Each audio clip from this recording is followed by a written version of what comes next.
Fala pessoal, tudo certo? Sejam bem-vindos ao Comex Digital Talk. Hoje temos a primeira palestra de uma semana inteira de eventos idealizado para vocês, feito com muito carinho e muita atenção. Neste primeiro dia de evento, estamos com a presença de Sandra Bassi. Ela vai abrir o Comex Digital Talk em sua primeira edição. A mestre Sandra, que tem 25 anos de experiência, já trabalhou em todos os setores quase do comércio exterior, hoje é professora de pós-graduação com o tema do comércio exterior e atua treinando novos colaboradores, treinando novos especialistas no comércio exterior, é isso, Sandra? Verdade. Todos os dias eu vejo um monte de gente entrando aqui para ter aula dela. Só esse ano foram quantos? Responsabilidade que você me deu, hein? Você que vai abrir. Só esse ano foram o quê? Uns 50 que já que você treinou? Mais ou menos, mais ou menos. Show de bola. Com a Sandra aqui hoje nós teremos a grande palestra da macroeconomia do brasileiro, um passado, presente, futuro, como que nós estamos no comércio exterior, como que está a economia, como era. A gente vai falar até do pau-brasil aqui, uma das perguntas aqui. E hoje a gente tem essa grande oportunidade de trazer a Sandra com bastante conhecimento da economia e toda a história do comércio exterior brasileiro, da internacionalização. Então, Sandra, obrigado pela sua presença, pela sua participação. Obrigada, obrigada. Obrigada por abrir esse evento. É uma grande honra estar aqui com vocês. Obrigado mesmo por deixar explanar. E trazer um dos assuntos que eu mais gosto de falar, que é o assunto de macroeconomia, tanto mundo, contexto mundial, como contexto brasileiro, política interna brasileira, que é um dos assuntos que eu mais gosto de falar. Antes da gente começar a bater um pouquinho de papo e conversar sobre as questões que você tem várias aí para mim, preparadas, que eu já sei que você tem várias, eu queria abrir com uma frase, e isso é uma característica muito peculiar minha, que em todas essas minhas aulas, em treinamentos também que eu dou, eu sempre abro com uma frase, que eu acho que isso é muito legal e a gente coloca todos numa mesma sintonia. E eu trouxe uma frase hoje do nosso diplomata Paulo Roberto de Almeida, que é bem do que a gente vai tratar um pouco de política externa brasileira e macroeconomia. É natural que a política interna influencie a política externa, a gente vai falar um pouquinho disso também, mas não a ponto de distorcê-la. Quando isso ocorre, a política externa desvincula-se do Estado com E maior para transformar-se em mero instrumento de governo e perde a sua total congruência. Olha só que legal essa frase. Eu quero falar um pouquinho sobre contexto geral, quero falar bastante sobre passado, para depois a gente falar um pouco de tendência. E aí a gente abre um pouquinho para as perguntas que eu acho que são bem coerentes do que a gente tem. Quando a gente fala de política externa, para falar de macroeconomia, a gente sempre tem que entrar num contexto de política externa e política interna. E quando a gente fala de política externa, a gente tem que entrar no conjunto políticos que um determinado Estado almeja para alcançar essas relações que existem. E aí eu vou falar de vários aspectos, né? É a política cambial que importa, é a política interna, e essa tem importado cada vez mais. O tipo de política interna que o país tem, e somado com a prosperidade econômica, vai ditar regras da política externa. Prosperidade econômica também é um dos fatores, né? A segurança nacional, que sempre foi um dos fatores da política externa. A política comercial, que essa tem tratado também um grande fator. A política interna, que eu já falei, segurança nacional e a política comercial. Mas aí a gente não pode deixar de esquecer de um grande fator, a soberania. Quando a gente fala de Estado com E maior, a gente fala da soberania, do poder coercitivo do Estado. Muito legal, Sandra. E como que o comércio internacional começou a ganhar força no contexto mundial, né? Você já acabou de falar um pouquinho sobre o contexto geral da política externa e o contexto mundial. Quando que ele começou a ganhar força na internacionalização? Ele primeiramente começou a tomar força depois da Segunda Guerra Mundial. Claro que somada a uma questão aí de força administrativa, que foi a Revolução Industrial, sem dúvida tem esse acontecimento histórico que é importante ser mencionado, sim, somado com a teoria das vantagens comparativas de Davi Ricardo, também isso que é um contexto econômico que também se soma, as vantagens comparativas e competitivas também devem se somar, mas acabou tomando mais força depois da Segunda Guerra Mundial, que houve uma questão de cooperação entre os perdedores, os estados aí com E maior, perdedores da guerra, né? Então houve uma cooperação mundial muito grande e aí onde começou a crescer mundialmente, né? Que começou uma liberalização econômica, começou uma cooperação e liberalização econômica e começou a tomar um crescimento mundial aí de forma generalizada. Aí entrou GATT, entrou OMC, né, que foi uma consequência do GATT, que veio primeiro o GATT, depois entrou a OMC, começou a tomar um pouco mais de corpo. Entrou vários organismos internacionais aí, ONU também, e começou a tomar um pouco mais de forma. E foi lá, e depois da Segunda Guerra Mundial, quando chegou os anos 80, que teve uma grande rampagem nas transações internacionais, que teve um grande crescimento. Né? Por que isso aconteceu? Então, os anos 80, aí a gente já teve um final da Guerra Fria, né? E depois de uma grande guerra, a gente tem uma consequência de recuperação econômica. E foi exatamente o que aconteceu. Mundialmente, houve uma recuperação econômica, houve uma cooperação também muito forte. E aí você começou a ter uma maior cooperação de blocos econômicos. Então você começou a formar blocos econômicos muito maiores e é onde começou a tomar muito mais forma. E Brasil, né?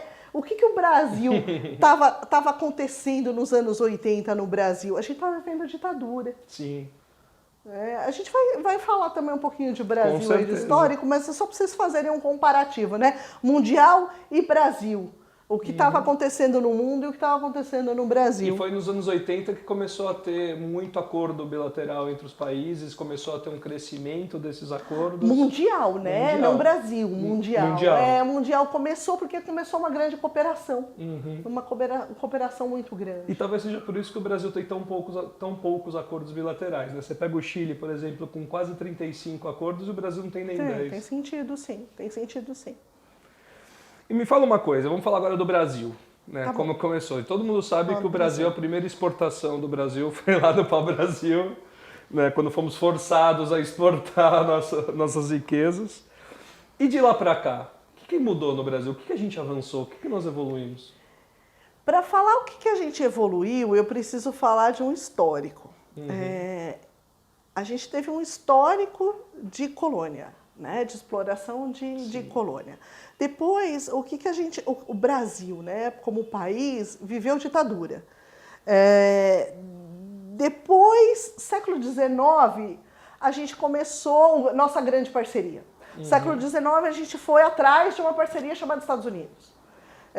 Que foi o nosso grande parceiro aí comercial e até hoje, né? E a gente tem muito medo de, enquanto somos parceiros da China, vamos deixar de ser parceiro dos Estados Unidos, porque somos desde o século XIX parceiros dos Estados Unidos.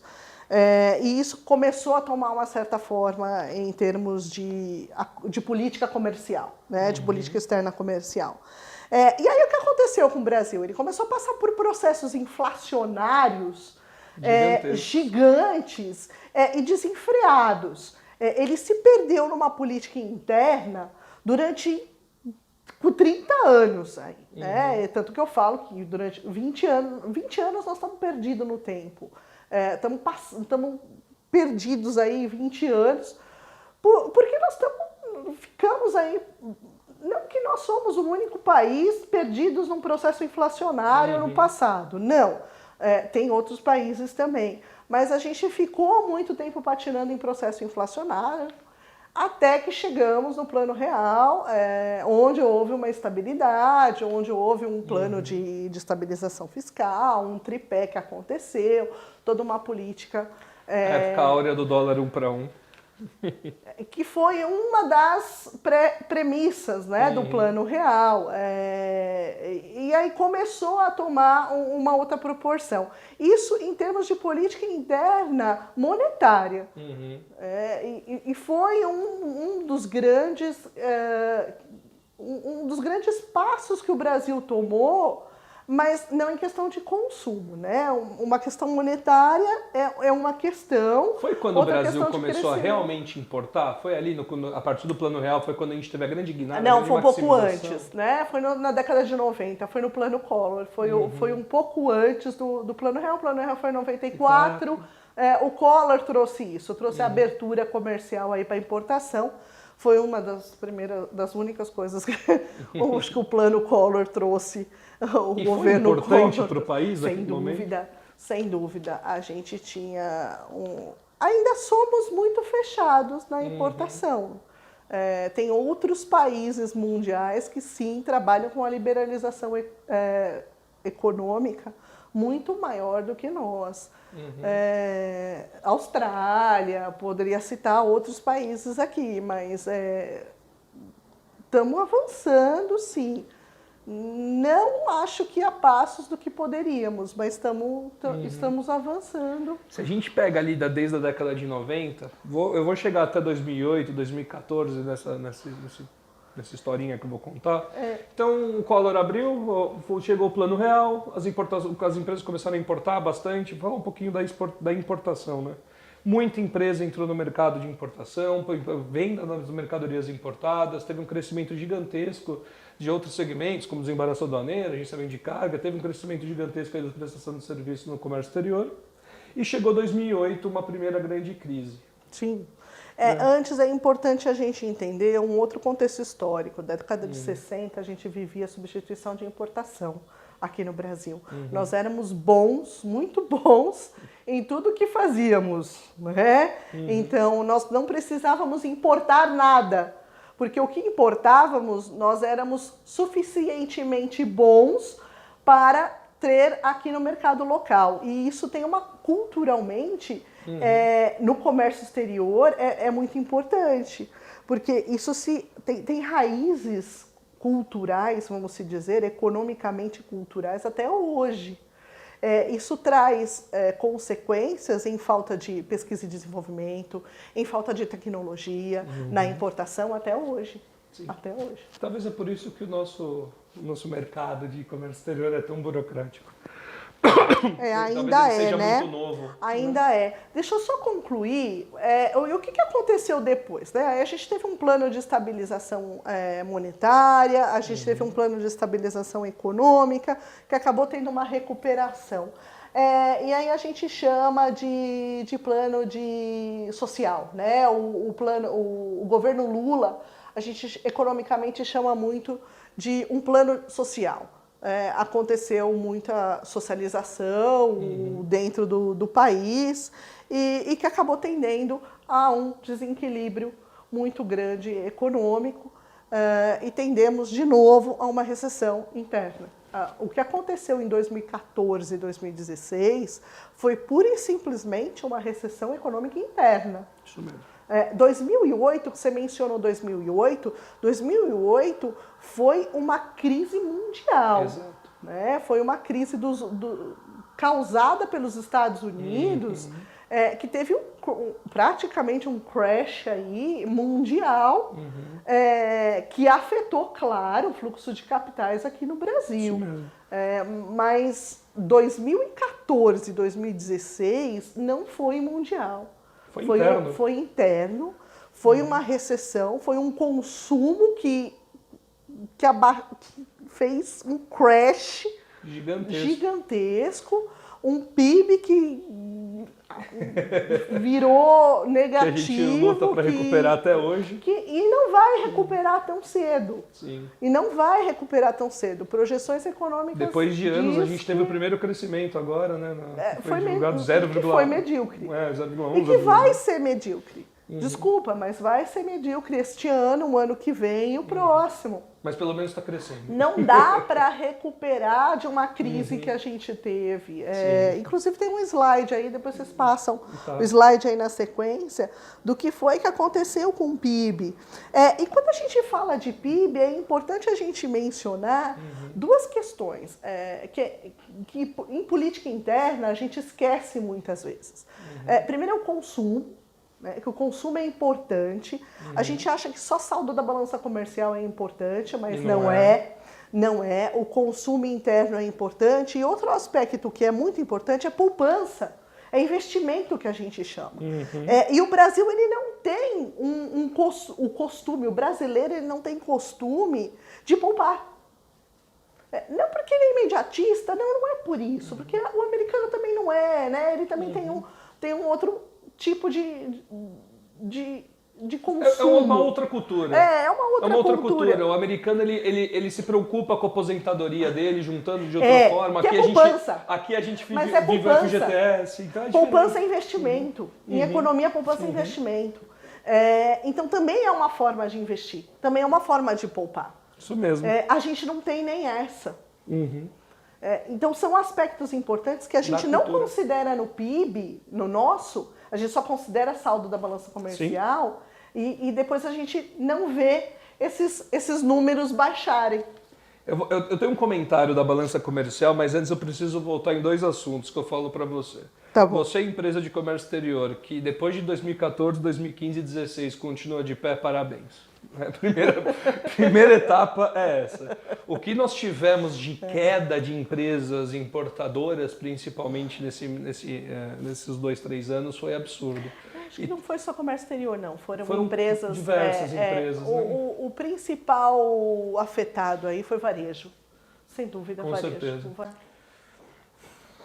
E falando um pouquinho de todo esse histórico que a gente tem comentado aqui, contar uma historinha, né, do comércio exterior, de um material que a própria Getty divulgou, focado em comerciais importadoras e exportadoras, mas que eu acho que reflete um pouco o mercado de Comex brasileiro.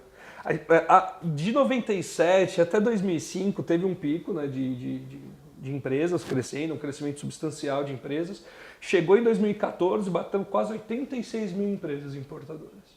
De 2014, de 2014 para 2018, baixou para 45 mil empresas. A gente teve uma recessão interna, uma recessão interna importante e que afetou. Por isso que eu brinquei aqui agora há pouco, que se você sobreviveu a 2014, 15, 16, parabéns, porque realmente foi um momento de estabilização das empresas, né? Era um momento instável do mercado e as empresas precisavam se estabilizar.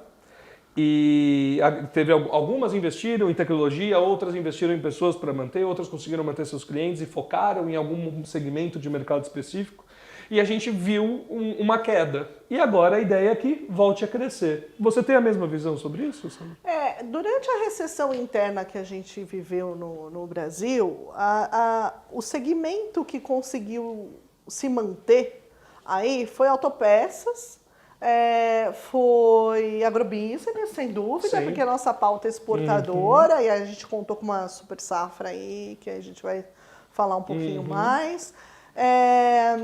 E tecnologia, né? Que na verdade não foi nem brasileira, foi uma tendência mundial aí. Esses segmentos acabaram se mantendo. Então, se tiver dentro desses 3 segmentos, em relatórios econômicos a gente faz esses estudos, eles se mantiveram ou melhoraram. Outros segmentos, e aí um bastante afetado foi voltado para a indústria varejista. Com certeza. Eles realmente tiveram crashes absurdos, grandes. E teve um crescimento gigantesco também nesse período de pequenas empresas entrando para importar da China. A gente vai ver ainda hoje, no dia de Comex Digital Talk, uma palestra com o Lincoln falando como importar da China. E foi incrível como cresceu isso durante o período de recessão, vamos chamar assim, de pequenas empresas indo trazer mercadoria. Em economia, chinesa. Isso chama-se um fenômeno de substituição de importações, né? Substituições para importações. Porque você tem barreiras no mercado interno, aí você procura substituições de importados mais baratos de países mais baratos. É um fenômeno muito, muito comum de acontecer isso aí. Acontece assim, mas é pontual, né? É pontual. E Depois você acha que acaba agora, se estabilizando. agora é o momento de alavancar de novo, de voltar a ter o crescimento, abertura de novas empresas, aumentar o volume de importação ou ainda não? Ainda não. Eu não apostaria ainda num crescimento sustentável, ainda não. Muito porque o próprio mundo hoje vive um regionalismo muito grande.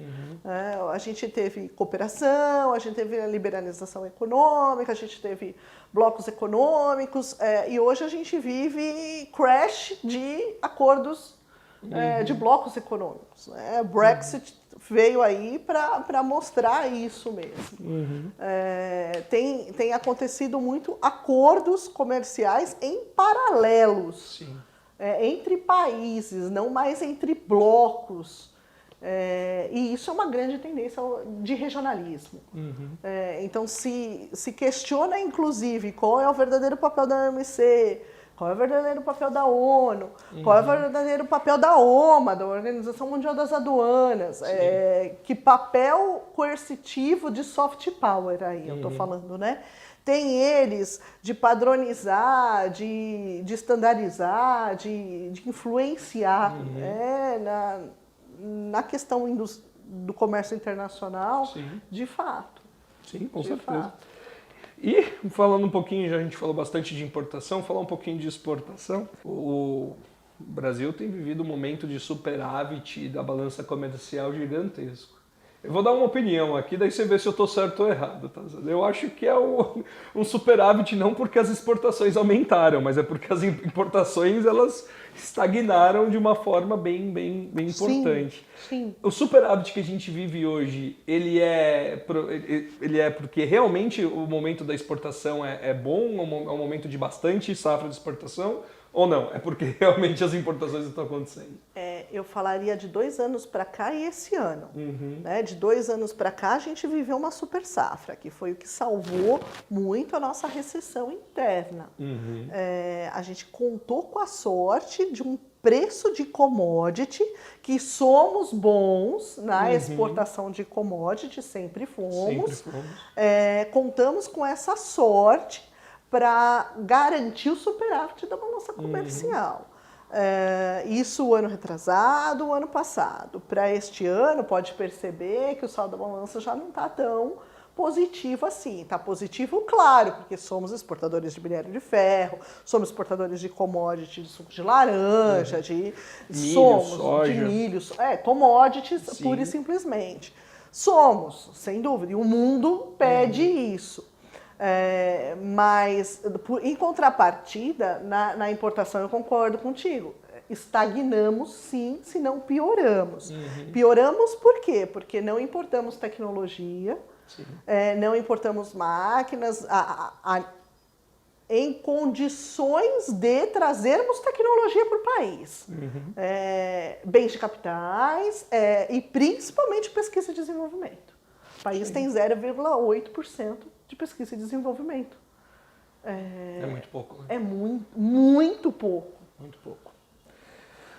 O que eu tenho visto e percebido é que as grandes empresas elas têm sobrevivido e continuam com seus processos de importação. A gente tem as tradings trabalhando muito a consolidação de carga para ganhar competitividade e a entrada de muita MEI importando via DSI, que vai acabar, né? O DSI vai virar tudo do INPE agora, né? Não vai ter mais, mas ainda tem, pessoal, fiquem tranquilos, ainda tem a declaração simplificada de importação e tem crescido bastante esse cenário. Né? Só que, falando um pouquinho da exportação ainda, ano passado em específico foi um ano excepcional de exportação para o Brasil. Foi super safra. E o câmbio atual é maior. Né? O câmbio hoje ele não é maior, eu vou usar a palavra certa, ele é mais favorável à exportação. Por que a gente não tem o mesmo relacionado desempenho? com o ano passado, sim, ok. Por que a gente não tem o mesmo desempenho? Porque um dos fatores de política externa é a política cambial, mas ele não é único e exclusivo. Ele é somado a outros fatores, foi o que eu falei no começo da palestra. Sim. Ele é somado à prosperidade econômica, à política comercial, a segurança. E quando eu falo de prosperidade, falo de política comercial, eu estou falando também de acordos, eu estou falando de diplomacia brasileira, eu estou falando de acordos, eu estou falando de condições comerciais. Exatamente. E de empresas preparadas para exportar. Teremos nessa sessão do Comex Digital Talk, Nicola Minervini falando sobre exportação. Ele é autor do livro Exportador e está uma conversa sensacional com ele. Acompanhe. Você tem diversas formas aí para você exportar, né? Você tem diversas estratégias para você alcançar o seu objetivo como exportador. Exato. Vamos falar um pouquinho agora de futuro, Sandra? Vamos, se a dívida pública deixar também, né? A do INPE vem com tudo, né, agora. Ano que vem só se fala de do INPE. Esse ano passado falou muito de DUI. Na minha visão, a DUI é um sucesso. Concordo. Ela, de fato, desburocratizou o comércio exterior e tem ajudado bastante os exportadores. E a do INPE vem com esse mesmo cenário. Nós teremos visões aqui sobre a do INPE. A Sinara vai falar um pouquinho de do INPE, o Lucas vai falar de do INPE, o Yuri vai contribuir um pouco também sobre a do INPE, que é o tema que todo mundo tem que estar de olho agora. Mas, Sandra, você, na sua opinião, você teve uma tese de mestrado sobre a do INPE. Foi. Não foi exatamente sobre do INPE. Mas cita a do INPE. Sim. E nela você diz que a do INPE não será tão desburocratizadora quanto tem sido propagado. Eu gostaria de ser menos realista. Por que, Sandra? A minha tese foi sobre governança global e regimes internacionais, foi sobre 20 anos de complexidade do regime aduaneiro que a gente vive. Claro que o aspecto do regulamento aduaneiro que a gente tem de 60, da década de 60, deveria ser revisto, sem dúvida. A gente conta com uma legislação muito do passado para uma modernidade que hoje a gente vive num contexto de integração, de órgãos conversando, que hoje já não pode mais acontecer, né? A gente está com... Jurídico não conversa mais com o processo, né? Tem um descaso aí, descaso que eu digo de descasamento mesmo, né? Um descasamento aí entre a questão legal e a questão de processo de comércio exterior. E isso não vai acontecer com o do INPE, porque de uma certa forma tem se deixado o processo da importação desburocratizado, mas se tem pedido o catálogo de produtos, que desburocratiza, mas de uma certa forma tem que fazer todo o catálogo para dentro do site da Receita. E um outro estudo que eu fiz foi um comparativo com vários países, né? Eu comparei Índia, comparei Estados Unidos, comparei Brasil, comparei com Austrália, principalmente Austrália e Chile. O mundo todo fala de uma média de dias de desembaraço na importação. E aí muito pelo marítimo, que o marítimo é responsável pelo 85% do comércio internacional ainda, então a gente faz um comparativo sempre pelo comércio marítimo. 9 dias. E o Brasil, depois do processo do INPE de desburocratização, fala de 12 dias aí de média, de 9 a 12 dias. Né? Não vai chegar a 9 dias. Não vai chegar a 9 dias.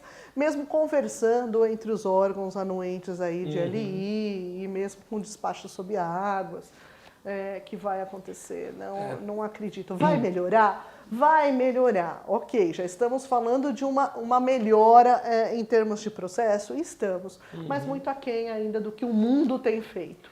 E isso se traduz a uma experiência real minha de vida, conversando com empresas de tecnologia de fora do país que quiseram entrar no Brasil. Falaram assim, eu quero entrar no mercado, eu quero importar uma tecnologia. Me fala aí como é o desembaraço. Eles falam assim, tá bom, obrigado, não quero mais. Porque é realmente tão complicado dos outros países, né, que eles não entendem. A nossa legislação tributária é um absurdo já é gigante. A legislação aduaneira tende a passar, né? Tende a passar. A reforma tributária, ela está em discussão agora. Né? Ela tende a passar também. Assim como a previdenciária passou, a tributária é a próxima a passar. Eu tenho participado de algumas discussões no Mackenzie sobre a reforma tributária, ela é a próxima a passar. Ela precisa realmente ser aprovada, ela vai Mas trazer ela não bastante coisa. vai passar a ponto do que a gente espera, não, viu? Ela não... Tanto que a IVA é a maior discussão, o mundo todo fala em IVA, o Brasil ainda está muito aquém de IVA. Sim. Mas tratando-se especificamente do Brasil comparado ao resto do mundo, na sua legislação do comércio exterior, a gente tem muito que evoluir ainda, a gente sabe. Eu acho que a DUI veio como uma grande aposta que deu certo. A do INPE você tem uma visão de que não vai desburocratizar como tem sido propagado, mas vai trazer algum tipo de facilidade, Sem dúvida, talvez. vai. Mas não a ponto do que se espera, o que se tem vendido, não. É isso. E agora vamos falar daqui para frente. Estamos em 2019. Vou fazer uma perspectiva rápida daqui 4 anos. O que Sandra espera do comércio exterior brasileiro até 2023? Eu vou falar em termos econômicos. Né? PIB vai se manter, a gente espera que se mantenha, crescimento medíocre, que nem a gente está vendo, 1%. Mesmo com a reforma tributária chegando e a reforma da Previdência. A gente não espera muito, porque o consumo não está recuperado. A gente tem outros fatores de PIB, né? Inclusive, num dos slides que vai colocar aí para vocês, tem a fórmula do PIB, né? Essa fórmula, a gente fala muito... Nessa fórmula se fala tudo em economia. Se entender essa fórmula, a gente entende tudo em economia política interna. É muito legal, eu ensino isso inclusive para meus alunos, eles falam, puxa, como é fácil, né? Economia não é difícil, economia só basta saber explicar legal que vai. Os gastos, né? E aí é o grande marco de por que a economia não vai andar nos próximos 4 anos. Nossa dívida pública é muito grande, a gente está a cada vez maior aí, a gente está falando de 75% da dívida pública, subindo para 80%. E se não se tomar políticas internas acirradas, isso aí se tende a piorar. Eu tenho uma visão de otimismo para os próximos 4 anos. Né? Que bom. Eu entendo que o país ele não crescerá da maneira que a gente espera, não. mas ele volta a crescer. Mas já está crescendo, né? Se você for ver, já está crescendo, 1% já está crescendo. Mas olha o tamanho do país e olha o tamanho da possibilidade de consumo que tem o país. Exato. E o país tem sim uma possibilidade de investimento muito maior do que pode. E a fórmula de gastos, o Gzinho, não está deixando. Ele está trazendo para baixo. Se ele está trazendo para baixo, a fórmula não cresce. Quem é que está trazendo na fórmula aí para baixo? O consumo, o investimento e o gasto. Aí não tem saldo da balança comercial que aguente. Então o PIB não vai crescer. Concordo 100%, mas eu acho que o consumo cresce, porque eu acho que se a reforma for aprovada, mesmo não sendo da maneira que a gente espera, eu acho que o emprego volta. Obviamente que a gente não vai sanar todo o desemprego que o Brasil possui, mas acho que existe uma injeção de dinheiro das empresas trazendo consumo de volta. Para isso tem que ter investimento, Thiago. As empresas não estão investindo. Ainda.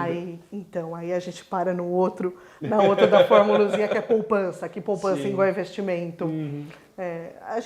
Eu não sei, eu sou mais realista e vejo uma demora um pouco maior. Esse é o objetivo do evento, a democratização. Espero estar errada. Claro, Espero estar errada. Eu tenho certeza disso. Eu vou sair um pouquinho agora da macroeconomia, Sandra, se você me permite. Claro. Sandra, você tem uma carreira extremamente sólida no mercado de comércio exterior. Tô idosa. Né? Você é mestre, você é professora, você é responsável pelo conhecimento dos novos integrantes aqui da empresa do E-Comics, né? Sim. Da NSI. Sim. E você, como formadora de talentos, formadora de pessoas, você acredita que o profissional de comércio exterior hoje ele está cada vez mais qualificado? Existe uma saturação de bons profissionais? Ou ele ainda é como outros mercados que faltam profissionais com maior formação, com maior know-how, com maior preparo? Ou seja, muita gente que ainda precisa estudar um pouquinho, com pouca gente boa. Como é que você acha? O que eu percebo hoje é que existe profissionais de comércio exterior que, na parte da operação, são muito bons. O que falta muitas vezes é uma habilidade em termos de sistema, de inovação e sistema e tecnologia, que isso cada vez mais tem se pedido. Talvez o profissional não tenha se adequado em tempo aí, né? O timing não esteja respondendo a contento, talvez um pouco pelas universidades, né? Talvez as universidades o ensino também. É bom hoje? É isso que eu ia falar. Talvez as faculdades não tenham se adequado também para essa nova tecnologia, né? Essa revolução 4.0, esse tipo de profissional que vai precisar de integração, de tecnologia, de sistemas, também de comércio exterior. Eu percebo isso. E a gente enfrenta uma geração nova que precisa ter um pouquinho mais de saber achar a informação adequada, né? Eu tenho visto aqui na Get, eu tenho optado por profissionais da nova geração, porque eles trabalham de uma forma bem inteligente, bem na Revolução 4.0, mas existe um processo que a gente vê, né? E eu sempre comento com todos. Aquele que está entre 85 e 95, que nasceu durante esse período, ele tem uma vantagem extremamente relevante contra aqueles que nasceram antes de 85 e depois de que é a geração 95. Y, né? Porque essa geração, ela se envolveu na internet quando ela começou a nascer. Então ela sabe procurar desde a enciclopédia, quando tinha, e na internet. E ela a mesclagem de trabalho duro e trabalho inteligente. Porque a geração antiga acreditava muito que tem que trabalhar duro para ter sucesso. A geração nova só acredita no trabalho inteligente. Só que não existe trabalho inteligente sem trabalho duro. Então eu falo um pouco dessa geração e fica aqui um pouco da dica. Quando a gente na E-Comics, na NSI, capta recurso, a gente procura usar a geração Y, que é uma geração que já se adapta, tem facilidade com o sistema, mas também trabalha mais duro, trabalha mais, sim. Busca informação, busca conhecimento o tempo todo. A gente tem isso, sim. É isso mesmo. Bom, a Sandra, mais do que ninguém sabe disso, ela diariamente tem formado aí pessoas aí para a NSI, para E-Comics, que vão dela para os clientes aí atuar em um trabalho super específico e super bem qualificado. E a gente tem falado da Revolução Industrial 4.0, você tem citado essa Revolução Industrial, e me fala, na sua visão, que você tem visto no mercado. A gente fala que o jovem quem está ingressando no mercado de trabalho, ele precisa estar dentro dessa atualização, dentro dessa revolução. E as empresas, elas tendem a melhorar a sua tecnologia, a melhorar a sua automação de informação, a maximizar seus resultados operacionais, ou elas ainda engatinham no mercado da revolução tecnológica? Eu diria que uma média e grande empresa, ela já se adapta melhor, né, a isso, essa revolução 4.0, ela tem buscado mais. Uma multinacional aí vai depender um pouco da origem dela.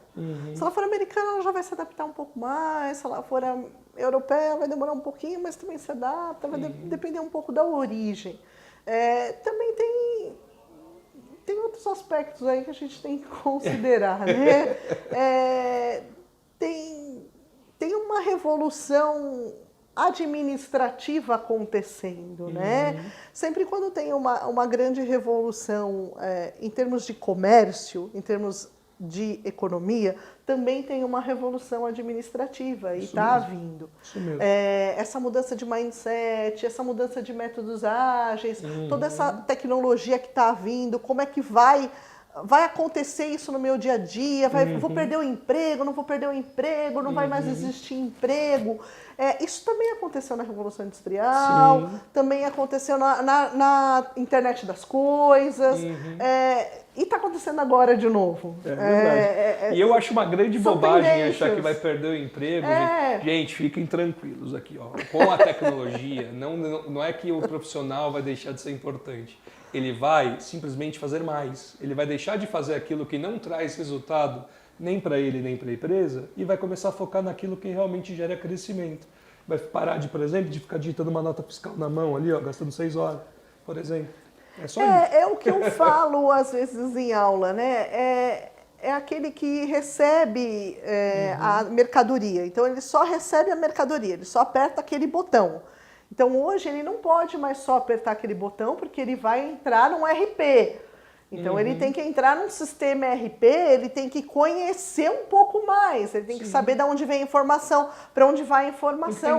Ele vai ter que pensar, ele vai ter que fazer outros cursos. Exatamente. Então, não é que ele desaprendeu, ele reaprendeu. Ele tem a oportunidade de reaprender, né? Essa é a grande verdade. E para você que está ingressando agora no mercado de comércio exterior, que está pensando em fazer faculdade de comércio exterior, a palavrinha aqui de uma professora, o que você fala para essa pessoa? Do que precisa? O que ela quer entrar no mercado de comércio exterior, qual que é o recado que você dá para ela? Eu falo isso em aula também. Domínio do inglês. Não precisa sair dominando outras línguas. É o inglês. Foca em ser bom, proficiência no inglês. Proficiência em inglês. E não só no currículo, tá, pessoal? Não, é proficiência em inglês, proativo, facilidade com o sistema, cada vez mais, isso é importante, ser focado com tecnologia e inovação, flexibilidade e principalmente saber navegar em outras áreas, como, por exemplo, compras, vendas, fiscal, financeiro. É importante, porque o profissional de comércio exterior navega nessas outras áreas. E não se contentar com aquilo que já se sabe, não se contentar só com a informação da universidade. Existem diversas escolas paralelas que podem complementar o seu conhecimento. Um dos nossos parceiros, inclusive, aqui, que é o canal Aduaneiro, possui diversos temas e aulas que vocês podem absorver. E acho que conhecimento nunca é demais, né? Então, quando a gente entra no mercado de comércio exterior, a gente tem que saber vender muito bem, fazer um marketing muito bem estruturado, tem que ter uma gestão econômica muito positiva, administração, tem que conhecer de toda a forma jurídica dos processos. Bom, comércio exterior é um pouquinho de tudo, então acho que tem que gostar de querer de tudo, né? Tem que ser amplo, né? É isso mesmo. Tem que ser amplo. Gente, esse foi o bate-papo maravilhoso que tivemos, legal. De abertura do Comex Digital Talk com todos vocês. Trouxemos aqui essa pessoa maravilhosa, que é a Sandra. Vocês não sabem, mas ela é uma pessoa extremamente animada. É um prazer trabalhar ao lado dela. E é importante ter pessoas com esse conhecimento perto da gente para a gente evoluir e crescer sempre cada vez mais. Obrigada. Essa é a primeira palestra do dia. A próxima, então, eu te espero daqui a pouquinho com o Jonas Vieira, falando muita coisa sobre comércio exterior, de uma forma bem descontraída, bem inteligente, trazendo todo o conhecimento que ele tem de diversas publicações do LinkedIn para aqui para você. Primeiro dia de Comex Digital Talk, pessoal, ainda tem a semana toda. Muito obrigado e vem com a gente. Bom evento para vocês. Tchau.